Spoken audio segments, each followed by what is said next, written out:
The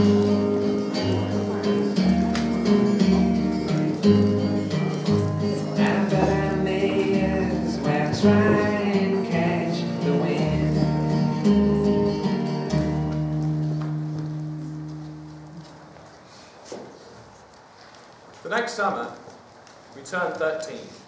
Him first and then me. Our bodies began to stretch, pulling at our joints until they were aching and weak. In Peleus's shining bronze mirror, I almost did not recognize myself, lanky and gaunt, stalk legs and sharpening chin.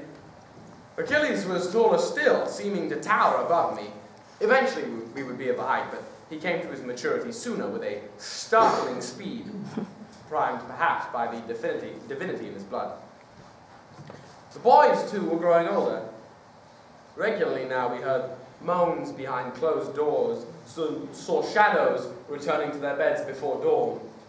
In our countries, a man often took a wife before his beard was fully fledged. How much earlier, then, did he take a serving girl? It was expected. Very few men came to their marriage beds without having done so. It would have been easy, infinitely easy, for Achilles or me to have bedded one of these girls ourselves. At 13, we were almost too late to do so, especially him, as princes were known for their appetites. Instead, we watched in silence as the foster boys pulled girls onto their laps, or Peleus summoned the prettiest to his room after dinner. Once, I even heard the king offer her to his son. Achilles, you might look for that light-haired girl from the kitchen. She's been haunting doorways for you, I hear. Perhaps, Father. I'm tired tonight. I'm sure she could wake you up.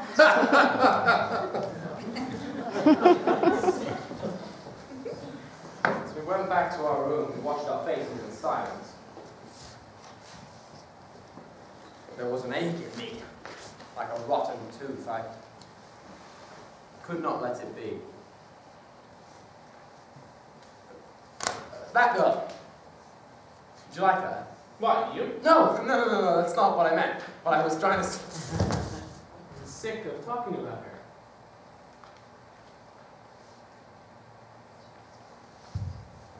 Good night.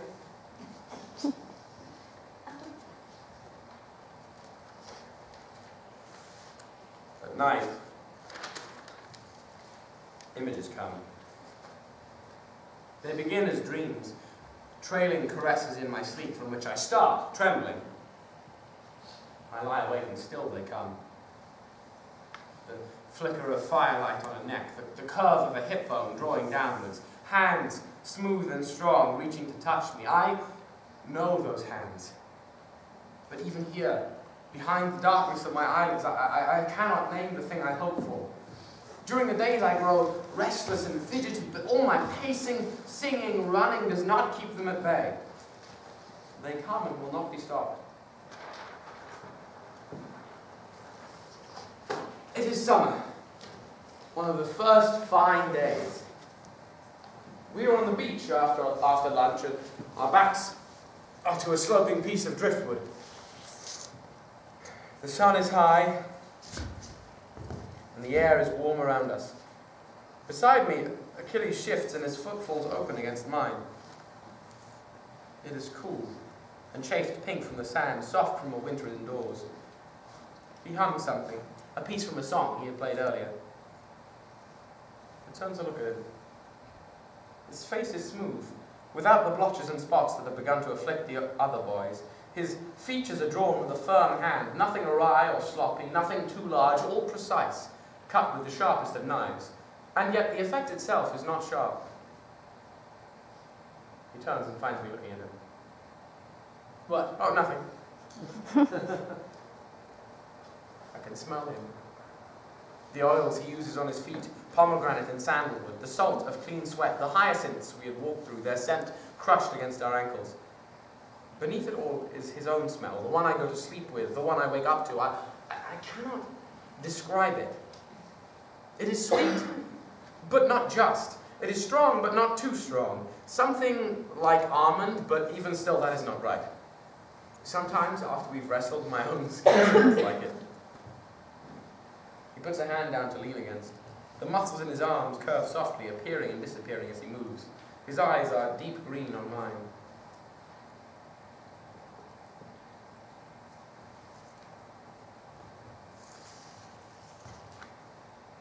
My pulse jumps, for no reason I can name. He has looked at me 1,000 times, but there is something different in this gaze, an intensity I do not know. My mouth is dry, and I can hear the sound of my throat as I swallow. He watches me. It seems that he is waiting. I shift, an infinitesimal movement towards him. It is like the leap from a waterfall. I do not know until then what I am going to do. I lean forward, and our lips land clumsily upon each other. They are like the fat bodies of bees, soft and round and giddy with pollen. I can taste his mouth, hot and sweet with honey from dessert. My stomach trembles, and a warm drop of pleasure spreads beneath my skin. More. The strength of my desire, the speed with which it flowers, shocks me. I flinch and startle back from him.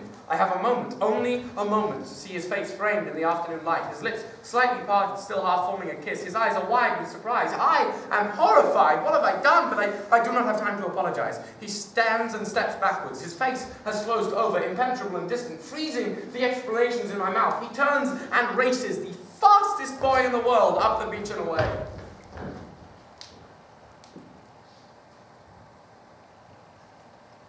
My side is cold with his absence. My skin feels tight, and my face, I know, is red and raw as a burn.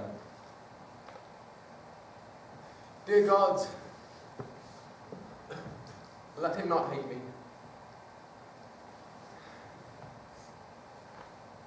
I should have known better than to call upon the gods.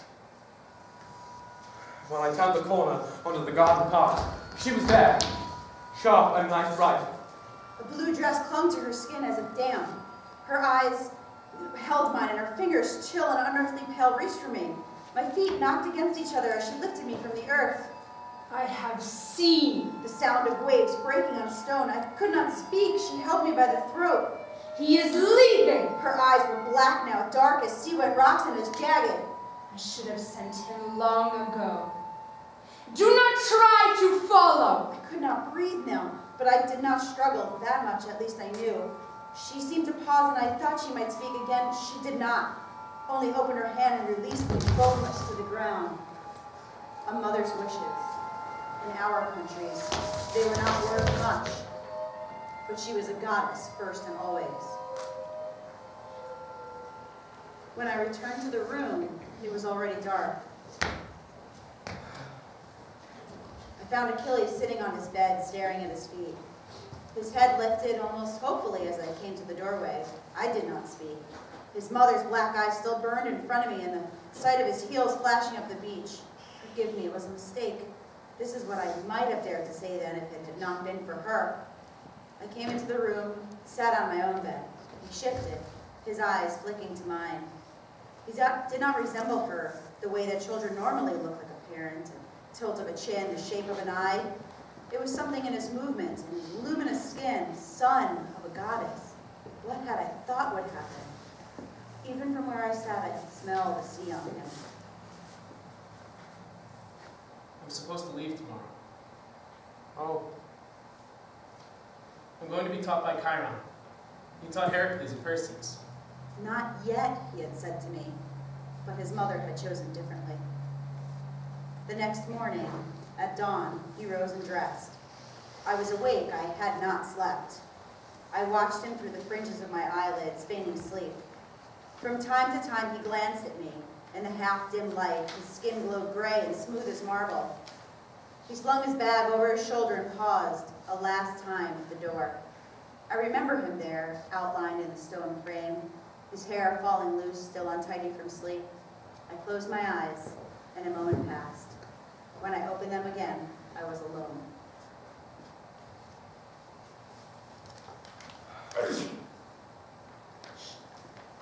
By breakfast, everyone knew he was gone.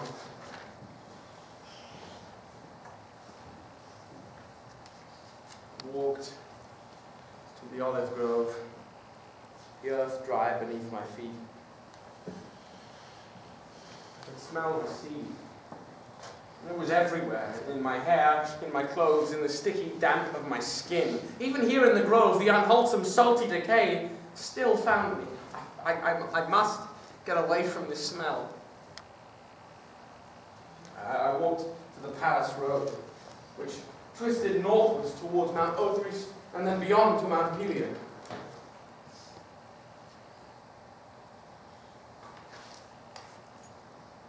I could leave.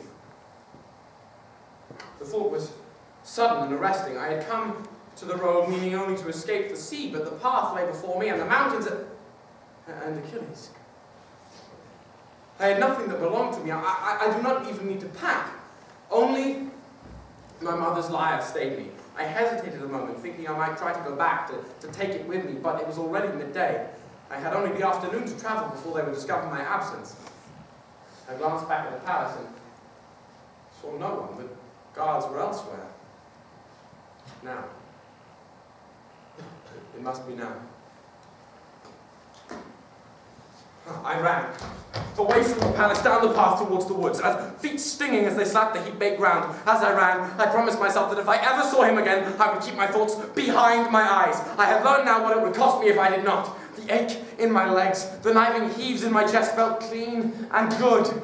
I ran.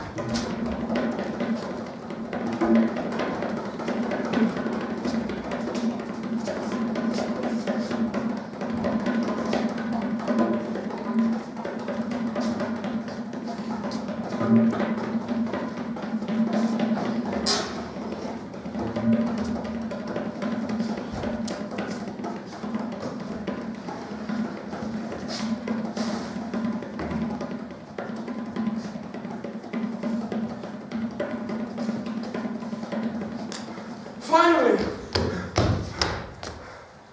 after an hour, 2, I could go no further.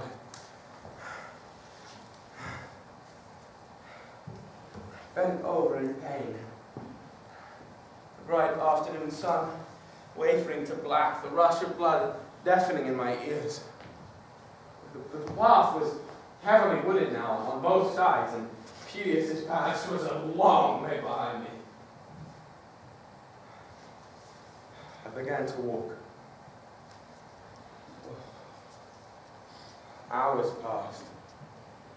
My muscles grew wobbly and weak, and my feet jumbled together. Suddenly I understood that I would not reach Pelion by nightfall. I would not catch up to Achilles, I was sure of that now.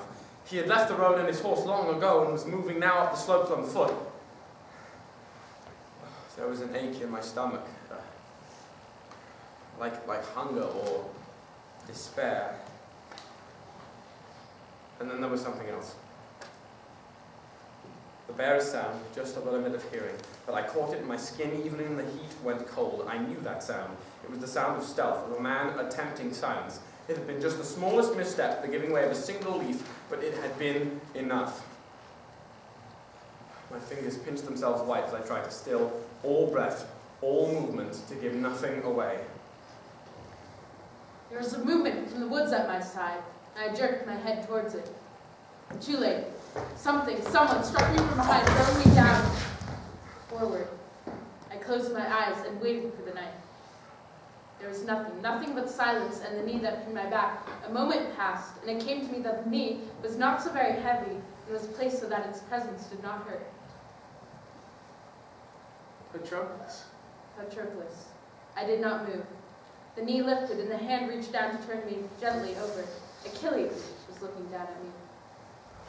I had hoped you would come. My stomach rolled, awash with nerves and relief at once. I drank him in, the bright hair, the soft curve of his lips upwards. My joy was so sharp, I did not dare to breathe. I do not know what I might have said then. I'm sorry, perhaps, or perhaps something more. I opened my mouth. Is the boy hurt? A deep voice spoke from behind his boat. Achilles' head turned. From where I was beneath him, I could see only the legs of the man's horse. Chestnut, fetlocks dulled themselves. I'm assuming, Achilles Pelides, that this is why you have not yet joined me on the mountain? My mind groped towards understanding. Achilles had not gone to Chiron. He had waited here, for me. Greetings, Master Chiron, and my apologies. Yes, it is why I have not come. I see. I wished that Achilles would get up. I felt foolish here on the ground beneath him, and I was also afraid. The man's voice showed no anger, but it showed no kindness either. It was clear and grave and dispassionate. Stand up. Slowly, Achilles rose. I would have screamed then. My throat had not closed over with fear. Instead, I made a noise like a half-strangled yelp and scrambled backwards. The horse's muscular legs ended in flesh, the equally muscular torso of a man. I stared at that impossible suture of horse and human, where smooth skin became a gleaming brown coat. Beside me, Achilles bowed his head. Master Centaur, I apologize for the delay. I had to wait for my companion. I have long wished to be your student. You do not need to kneel to me, Pelides, though I appreciate the courtesy. And who is this companion who has kept us both waiting? This is Patroclus. My lord. I am not a lord, Patroclus Menoetiades. I am a centaur and a teacher of men. My name is Chiron.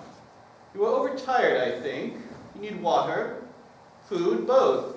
It is a long way to my home on Pelion, too long for you to walk. So, we must make other arrangements. You will ride on my back. I do not usually offer such things on first acquaintance, but exceptions must be made. You have been taught to ride, I suppose? That is unfortunate. I do not like to be squeezed by legs or tugged at.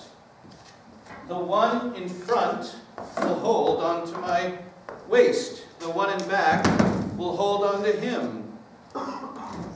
If you think you are going to fall, speak up. How should I? I will kneel. Take my arm for balance. Achilles did, swinging his leg over and settling himself. It was my turn.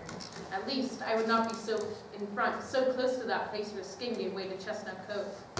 Chiron offered me his arm and I took it.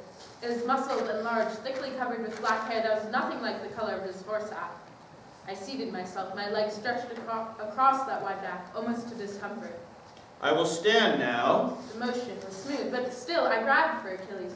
Chiron was half as high again as a normal horse, and my feet dangled so far above the ground it made me dizzy. Achilles' hand rested loosely on Chiron's trunk. You will fall if you hold so lightly. My fingers grew damp with sweat from clutching Achilles' chest. I dared not relax, even for a moment. The centaur's gait was less symmetrical than a horse, and the ground was uneven.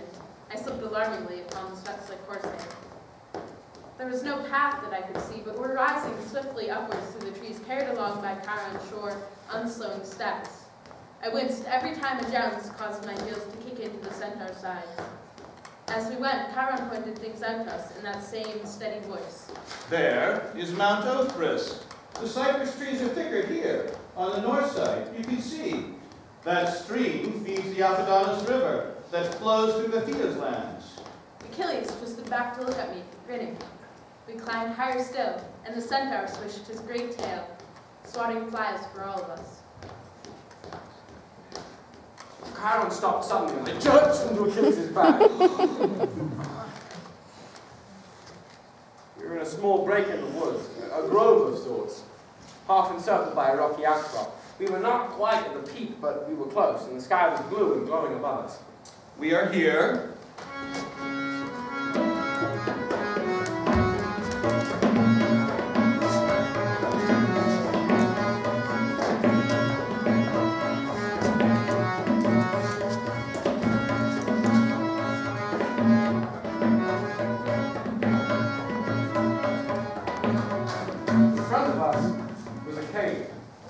To call it that is to demean it, for it was made out of, not out of dark stone, but pale rose quartz.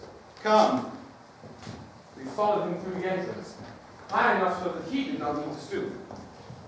We blinked, for it was shadowy inside, though lighter than it should have been, because of the crystal walls. At one end was a small spring that seemed to drain away inside the rock. On the walls hung things I did not recognize, strange bronze implements. Above us in the cave ceilings, lines and specks of dye shaped the constellations in the heavens.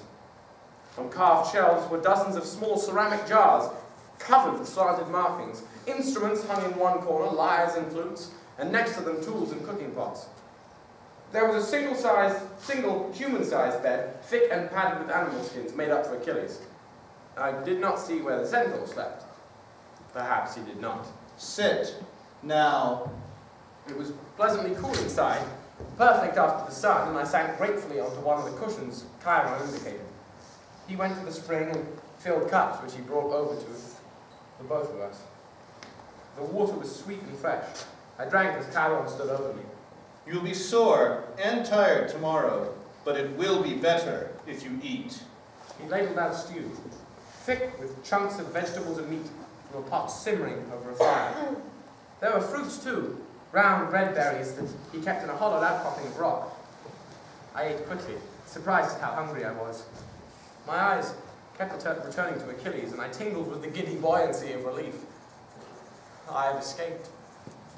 With my newfound boldness, I pointed to some of the bronze tools on the walls. What are those? They are for surgery. Surgery? It was not a word I knew. Healing. I forget the barbarities of the Low Countries. Sometimes a limb must go. Those are for cutting. Those are for suturing. Often by removing some, we may save the rest. Do you wish to learn medicine? No, I don't know anything about it. You answer a different question than the one I asked. Oh, I'm sorry, Master Chiron. I did not want to anger him. He will send me back. There is no need to be sorry. Simply answer. Yes, I would like to learn. It seems useful, does it not? It is very useful. And you, Pelides, do you also think medicine is useful? Of course. Please, Master Chiron, don't call me Pelides. I'm just simply Achilles here. Very well. Do you see anything you wish to know of? Those. Achilles was pointing to the musical instruments, the lyres and flutes and seven-string guitar. Do you play? I do. So do I. I heard you taught Heracles and Perseus, thick-fingered though they were. Correct? It is. I felt a momentary unreality. He had known Heracles and Jason, had known them as children. Will you teach me? That is why you have been sent here, so that I may teach you what I know. In the late afternoon light, Chiron guided us through the ridges near the cave. He showed us where the mountain lions had their dens, and where the river was, slow and sun-warm for us to swim. He stopped occasionally to point out the trails of hare and cornbreaks and deer. He told us we would hunt for them in days to come and learn to track. We listened to him, questioning him eagerly. At Peleus' palace, there had been only the dour lyre master for a teacher, or Peleus himself, half drowsing as he spoke. We knew nothing of forestry or the other skills Chiron had spoken of. My mind went back to the implements on the cave's wall, the herbs and tools of healing. Surgery was the word he used. It was almost full dark when we reached the cave again. Chiron gave us easy tasks, gathering wood and kindling the fire in the clearing at the cave's mouth. After it caught, we lingered by the flames, grateful for their steady warmth and the cooling air.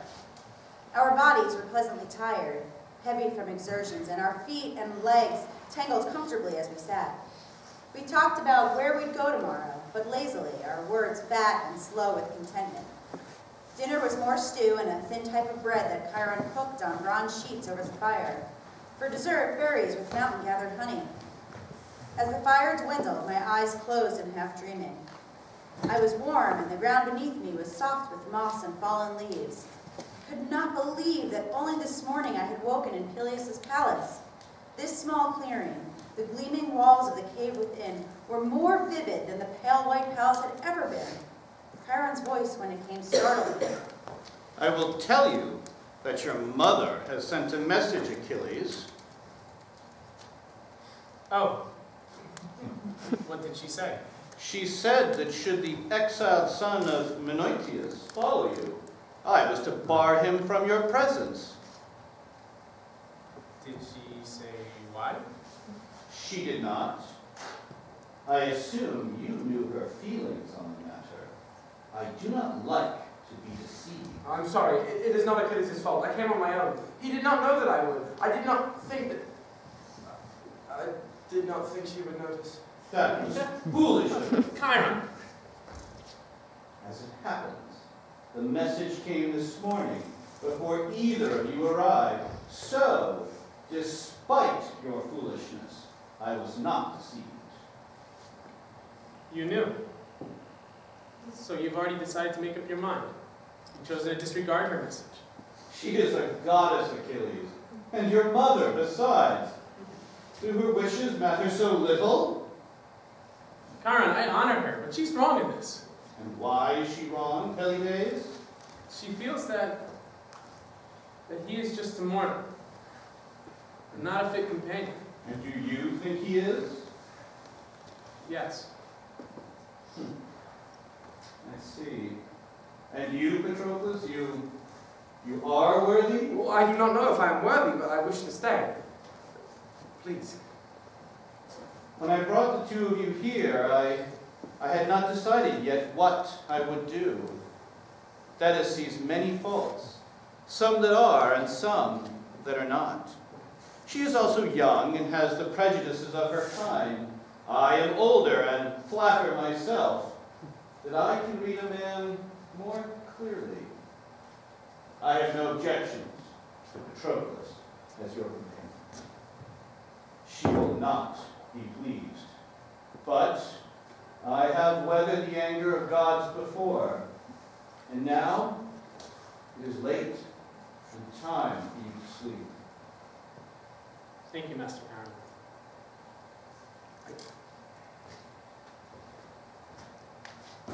I will leave, if there will be trouble. Do not let what you have gained this day be so easily lost. Good night. Good night.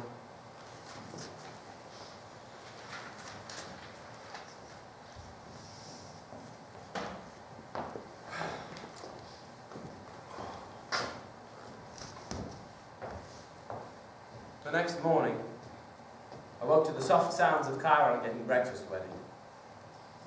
I'd slept well and deeply. I watched Achilles for a moment. Rosy cheeks and steady breaths. Something tugged at me, just beneath my skin.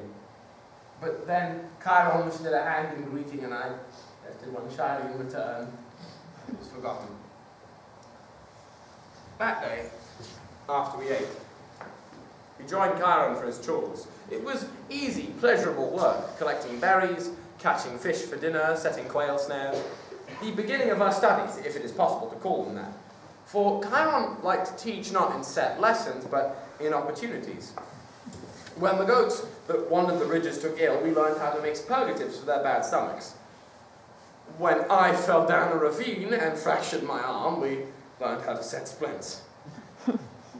On hunting trips, he taught us how to move silently and how to read the scuffles of tracks. And when we had found the animal, the best way to aim a bow or sling so that death was quick. Every evening and every morning, we helped with meals, churning the thick goat's milk for yogurt and cheese, gutting fish. It is work we had never been allowed to do before as princes, and we fell upon it eagerly. Following Chiron's instructions, we watched in amazement as butter formed before our eyes, at the way pheasant eggs sizzled and solidified on fire-warmed rocks. After a month, over breakfast, Chiron asked us what else we wished to learn.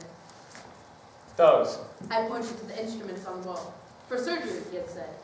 He took them down for us, one by one. Careful, the blade is very sharp. It is for when there is rot in the flesh that must be cut. Press the skin around the wound, and you will hear a crackle. Then he had us trace the bones in our own bodies, running a hand over the ridging vertebrae of each other's backs. He pointed with his finger, teaching the place beneath the skin where the organs lodge. A wound in any of these will eventually be fatal, but death is quickest here. His finger tapped the slight concavity of Achilles' temple. A chill went through me to see it touch that place where Achilles' life was so slenderly protected. I was glad when he spoke of other things. At night, we lay on the soft grass in front of the cave, and Chiron showed us the constellations, telling their stories. Later, Achilles would play the lyre, as Chiron and I listened. My mother's lyre. He had brought it with him. Wish I had known. I almost did not come because I did not want to leave it. Now I know how to make you follow me everywhere. The sun sank below Pelion's ridges, and we were happy. Time passed quickly on Mount Pelion. Days slipping by, and the mountain air was cold now when we woke in the mornings. Chiron gave us furs to wear and hung animal skins from the cave's entrance to keep the warmth in.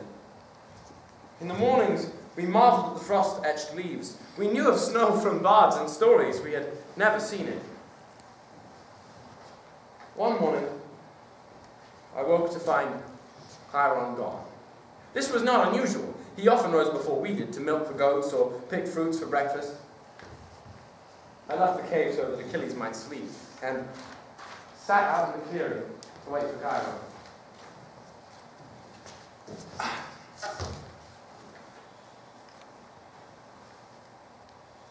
The strangeness began in the prickling of my skin. The leaves stilled, and the breeze died, and no animals moved in the brush.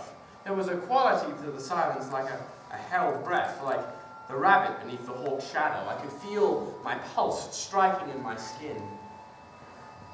Sometimes I reminded myself Chiron did small magics, tricks of divinity like warming water or calming animals.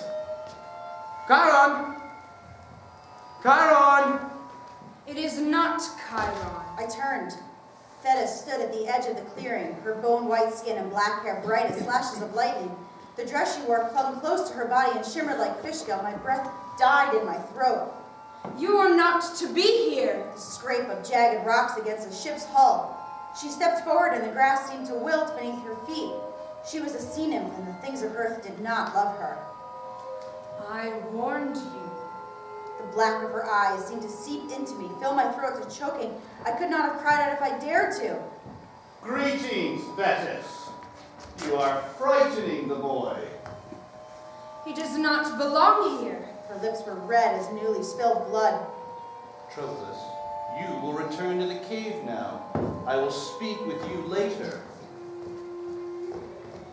You have lived too long with mortals, Centaur. I heard her say before the animal skins closed behind me.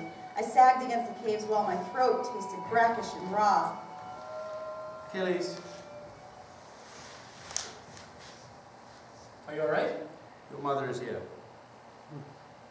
She did not hurt you? I did not add that I thought she wanted to, that she might have if Chiron had not come. I must go. The skins whispered against each other as they parted for him and slipped shut again. I could not hear what was said in the clearing. Their voices were lower. Perhaps they had gone to speak elsewhere.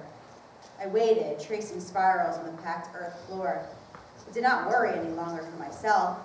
Chiron meant to keep me, and he was older than she was, full grown when the gods still rocked in their cradles, when she had only been an egg in the womb of the sea.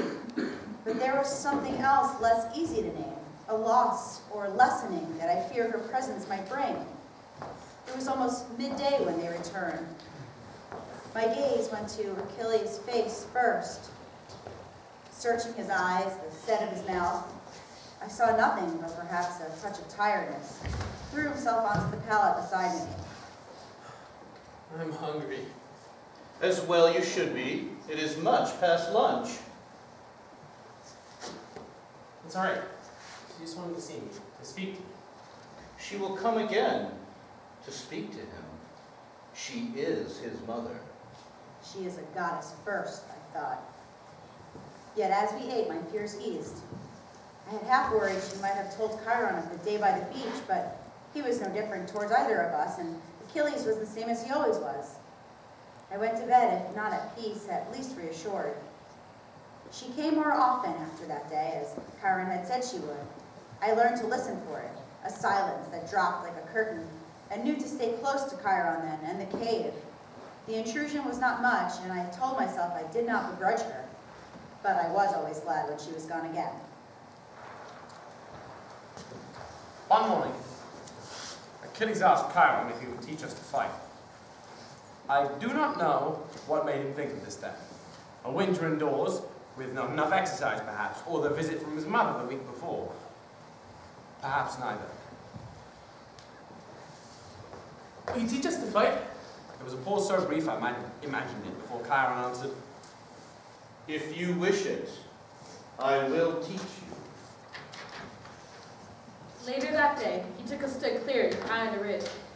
He had 2 practice swords for us, taken from storage in some corner of the cave. He asked us each to perform the drills that we knew. I did, slowly, the blocks and strikes and footwork I had learned in Thea. To my side, just out of the corner of my vision, Achilles' limbs blurred and struck. Chiron had brought a bronze-banded staff, and he interposed occasionally into our passage, probing with it, testing our reaction. At last, Chiron called to stop. We drank deep from water skins and lay back on the grass. My chest was heaving. Achilles was steady. Chiron was silent, standing in front of us. What do you think? Achilles was eager, and I remembered that Chiron was only the 4th person to have ever seen him fight. I did not know what I expected the centaur to say, but it was not what followed. There is nothing I can teach you. You know all that Pericles knew, and more. You are the greatest warrior of your generation, and all the generations before. Men will hear of your skills, and they will want you to fight their wars. What will you answer? I don't know. That is an answer for now. It will not be good enough later. what about me? You will never gain fame from your fighting. Is that surprising to you? No. Yet, it is not impossible for you to be a competent soldier. Do you wish to learn this? I thought of the boy's dull eyes, how quickly his blood had soaked the ground. I thought of Achilles, the greatest warrior of his generation. I thought of Thetis, who would take him from me if she could. No. And that was the end of our lessons in soldiery.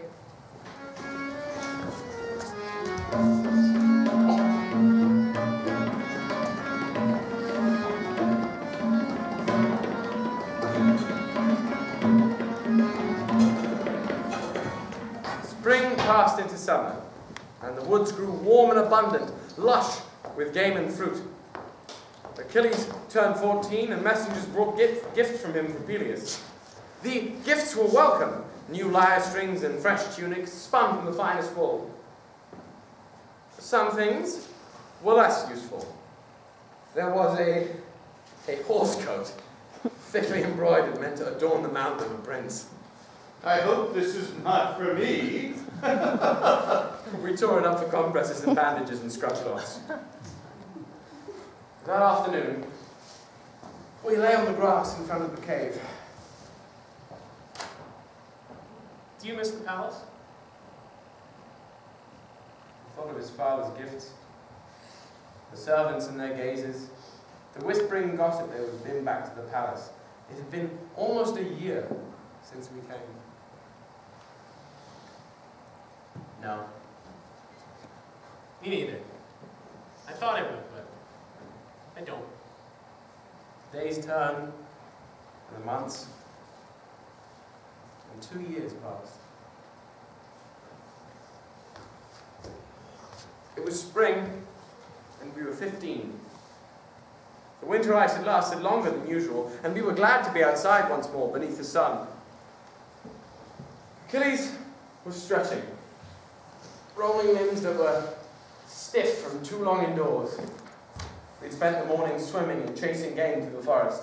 My muscles felt wearily content, glad to be used again. I watched him. Other than on the unsteady surface of the river, there were no mirrors at Mount Pelion, so I could only measure the changes in myself by the changes in Achilles. His limbs were still slender, but I could see the muscles in them now, rising and falling beneath the skin as he moved. His face, too, was firmer, and his shoulders broader than they had been. You look older. I do?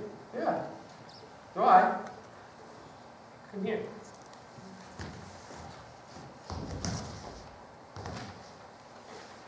Yeah, you do. Ah, A lot. Your face is different. but where? Your jaw is wider here. And here also. And this. Where else? And here.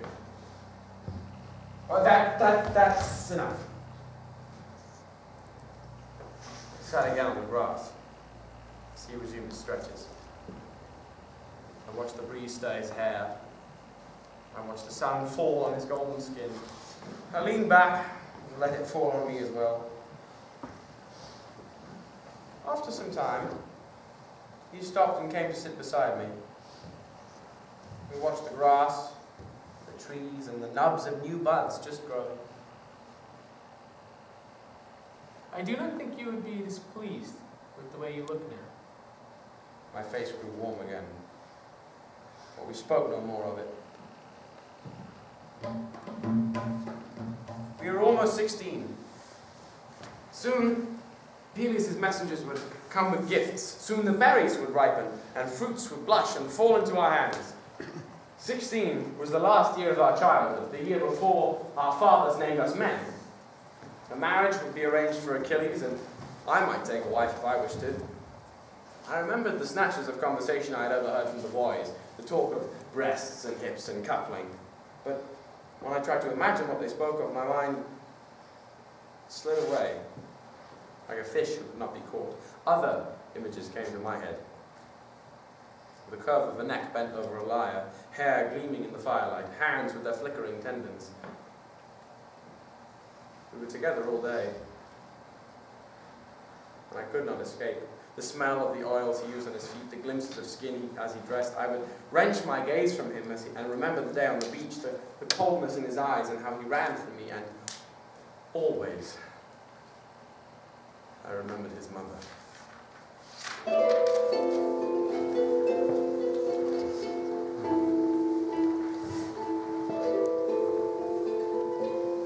One evening, after Achilles' 16th birthday, we stayed late beside the fires and embers. Achilles had been gone for much of the afternoon. Thetis had come and kept him longer than even usual. Now he was playing my mother's lyre. The music was quiet and bright as the stars over our heads. Next to me I heard Chiron yawn, settle more deeply onto his folded legs. A moment later the lyre ceased, and Achilles' voice came loud in the darkness. Are you weary, Chiron? I am. Then we will leave you to your rest. He was usually not so quick to go, nor to speak for me, but I was tired myself and did not object. I stretched, soaked up a few more moments in the firelight, and followed him.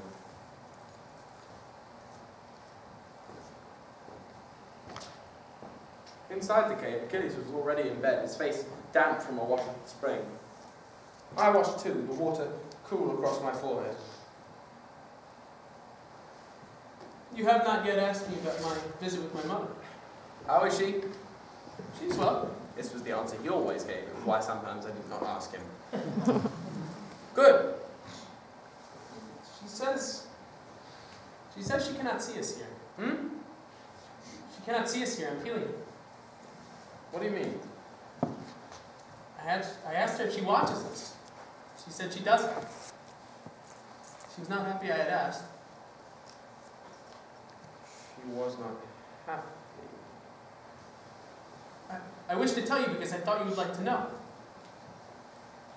I felt dizzy. My mind turning through his words. She cannot see us.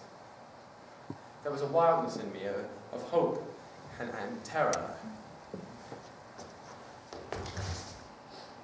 Are you pleased with her answer?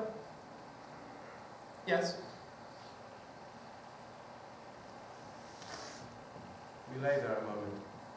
in that strained and living silence. Usually at night we would tell each other jokes or stories. The ceiling above us was painted with the stars, and if we grew tired of talking, we would point to them. But tonight there was nothing. I closed my eyes and waited long minutes until I guessed he was asleep. And I turned to look at him. He was on his side, watching me. I had not heard him turn. I never hear him. He was utterly motionless. That stillness that was his alone. I breathed and was aware of the bare stretch of dark pillow between us.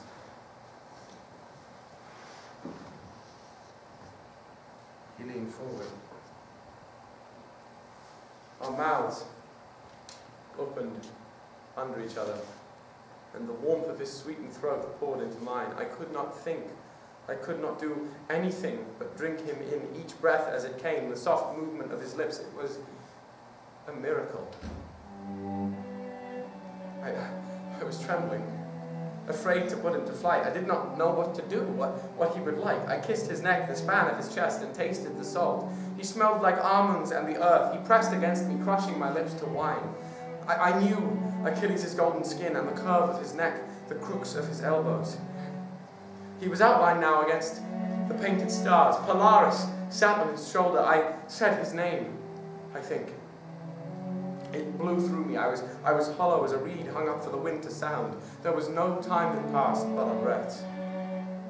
His face was pressed against me, but I tried to clutch him closer still. Do not stop, I said. He did not stop. The feeling gathered and gathered till a hoarse cry leapt from my throat, and the sharp flowering drove me arching against him. It was not enough. My hand reached for him. His eyes closed, and his eyelids were the color of the dawn sky. He smelled like the earth after rain. His mouth opened in an inarticulate cry, and we were pressed so close that I felt his warmth against me. He shuddered, and we lay still.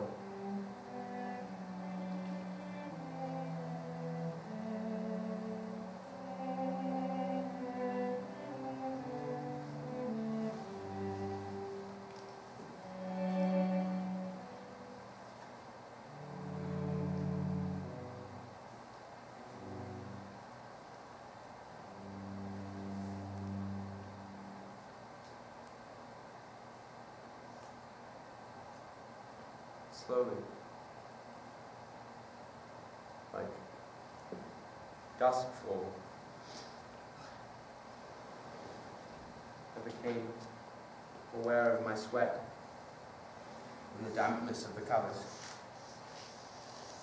We separated, peeling away from each other, our faces puffy and half bruised from kisses. The cave smelled hot and sweet, like fruit beneath the sun. Our eyes met. We did not speak. Fear rose in me, sudden and sharp. This was the moment of truest peril, and I tensed, fearing his regret. I did not think we... What? I did not think we would... I did not think so either. Sorry? I am not. Neither.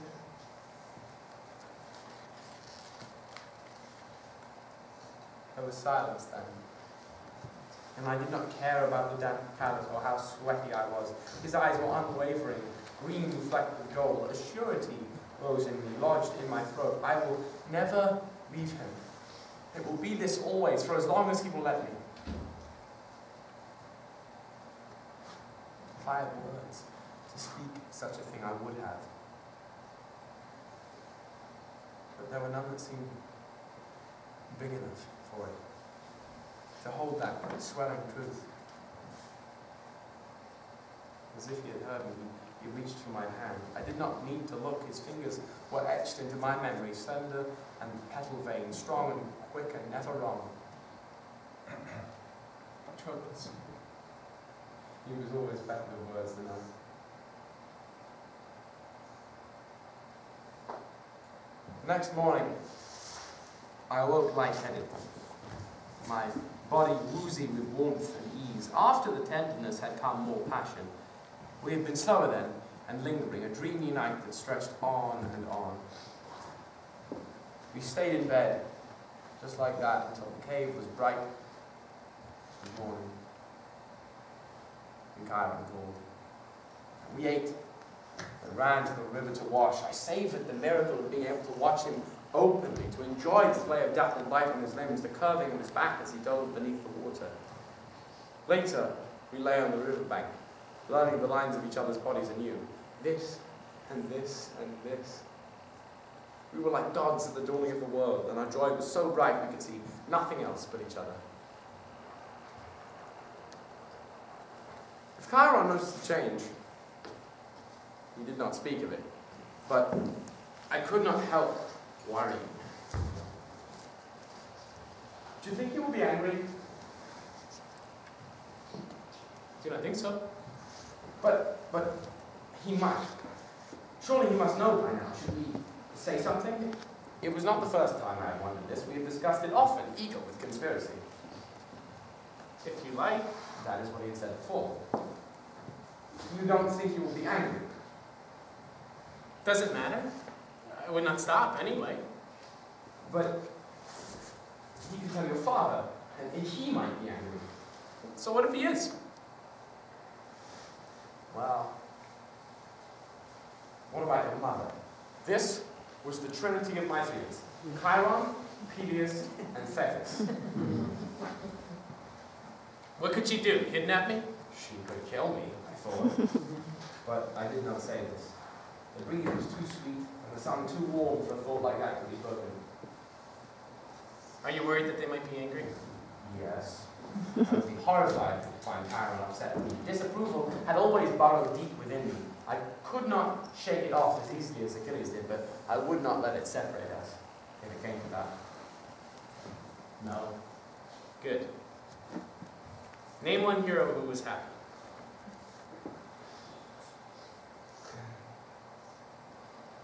You can't. I can't. They never let you be famous and happy. Let me tell you a secret.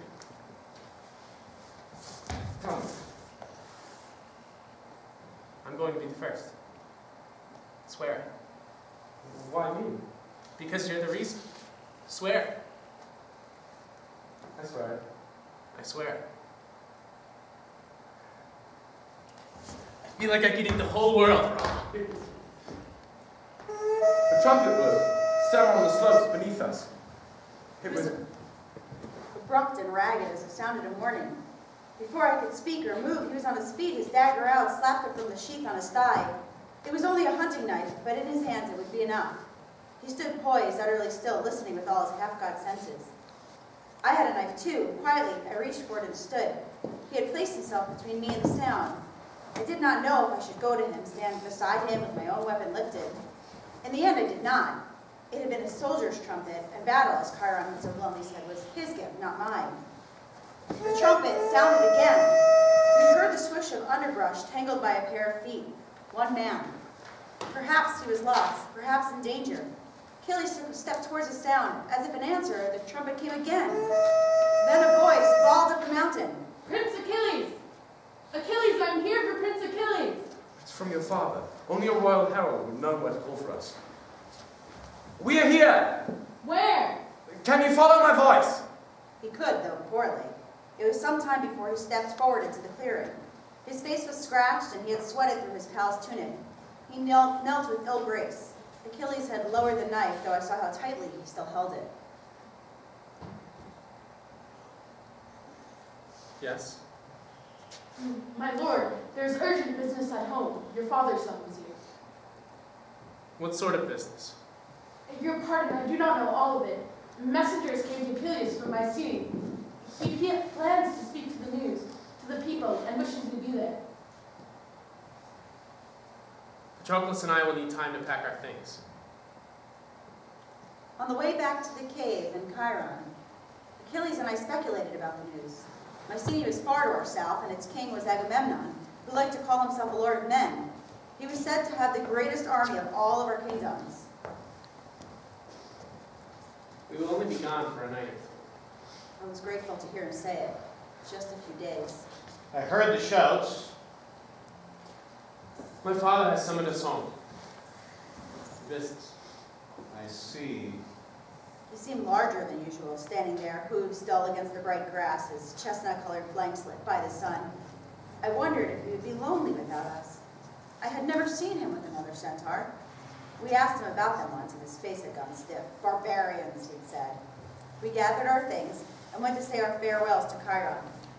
Achilles, always bolder, embraced the centaur, his arms encircling the place where the horse flank gave way to flesh. The messenger, waiting behind me, shifted. Achilles, do you remember when I asked you what you would do when men wanted you to fight? Yes. You should consider your answer. Patroclus. You do not give things up so easily now as you once did. Thank you. Be well. We'll be back soon. I will look for you. We shouldered our bags and left the cave's clearing.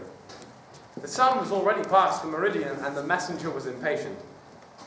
We moved quickly down the hill and climbed on the horses that waited for us. A saddle felt so strange after so many years on foot, and the horses unnerved me. I half expected them to speak, but of course they could not. I twisted in my seat to look back at Pelion. I hoped that I might be able to see the rose quartz cave, or maybe Chiron himself, but we were too far. I turned to face the road and allowed myself to be led to fear.